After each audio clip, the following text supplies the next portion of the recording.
আসসালামু আলাইকুম গাইস, কেমন আছেন? আশা করি ভালো আছেন। তো গাইস, আজকে চলে আসলাম নতুন একটা ভিডিও নিয়ে। আজকে আমি শেয়ার বাজার নিয়ে কিছু কথাবার্তা বলবো, কারণ শেয়ার বাজারের সাথে জড়িত আছি আমিও। তো গত 2 দিন যে ধস নেমেছিল, সেল প্রেসার বাড়ছিল, কারা করেছে, কেন হয়েছে, এই ব্যাপারে কিছু তথ্য দেব। তো চলুন শুরু করা যাক।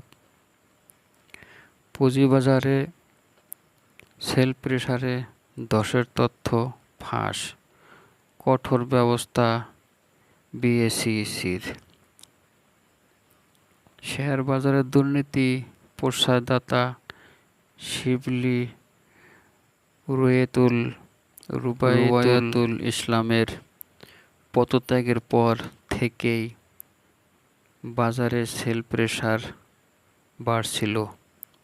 সেল প্রেসারের চাপে পতন প্রবণতাও ঝেঁকে পড়ছিল।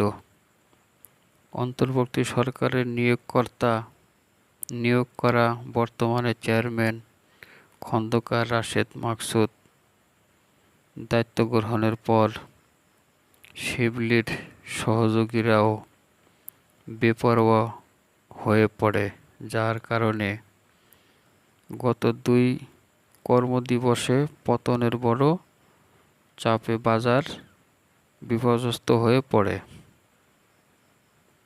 বাজার সংশ্লিষ্টদের অভিযোগ, অস্বাভাবিক এই পতনের সঙ্গে জড়িত ছিল স্টক এক্সচেঞ্জের কিছু অসাধু কর্মকর্তারাও। শিবলির সহযোগীরা এই অসৎ উদ্দেশ্য আঁচ করতে পেরে বিএসইসির নতুন চেয়ারম্যান বুধবার বিকালে 2টি সিদ্ধান্ত গ্রহণ করেন। প্রথমটি হল উভয় স্টক এক্সচেঞ্জের কার্যক্রম খতিয়ে দেখতে বিএসইর কর্মকর্তাদের নিয়ে কমিটি গঠন।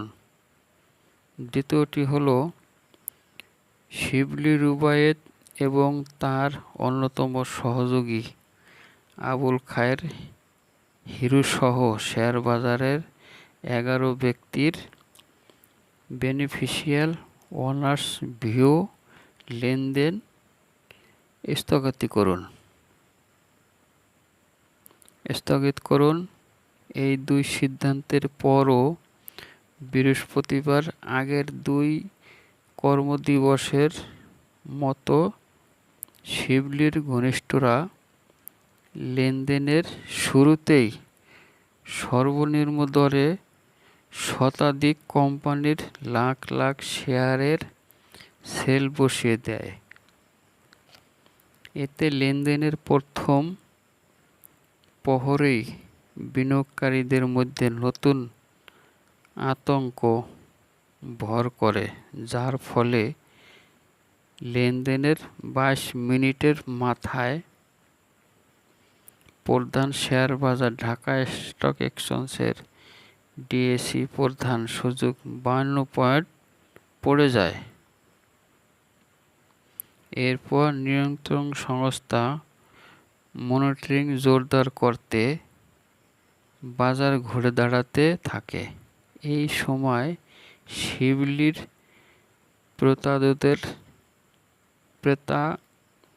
তাদের চটপটেও কমতে থাকে এবং বাজারও ইতিবাচক ধারায় ঘুরতে থাকে। এরপর দিনভর ইতিবাচক প্রবণতায় লেনদেন হয়। এতে পতনের বড় আতঙ্ক কাটিয়ে শেষ বেলায় বাজার বড় উত্থানের পথে অগ্রসর হয়। শেয়ার বাজারের নির্ভরযোগ্য সূত্র জানায়, বাজারে এখন শিবলির সঙ্গীদের গ্যাংদের দাপট কমবে। বিপরীতে যেসব বড় বিনিয়োগকারী এতদিন নিষ্ক্রিয় ছিল এবং আওয়ামী লীগ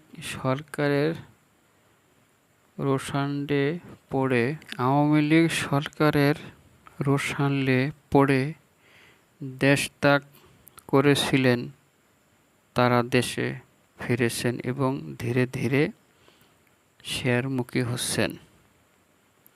এ সূত্রটি আরও জানায়, এখন প্রতিদিনই কিছু কিছু নিষ্ক্রিয় বিনিয়োগকারী বাজারে সক্রিয় হচ্ছেন। পাশাপাশি নতুন নতুন বিনিয়োগকারীদেরও বাজারে আমন্ত্রণ ঘটছে, যার ফলে সামনে বাজার অনেক ভালো হবে এবং শক্তিমত্ত অনেক বৃদ্ধি পাবে। আমরা ভয় পাব না, আর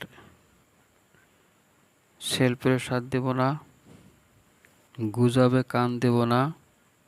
ফেসবুকে অনেকজন অনেক কিছু বলে আমরা এগুলা শুনব না। বুঝা শুইনা নিজের বুদ্ধি খাটাইয়া কাজ করব।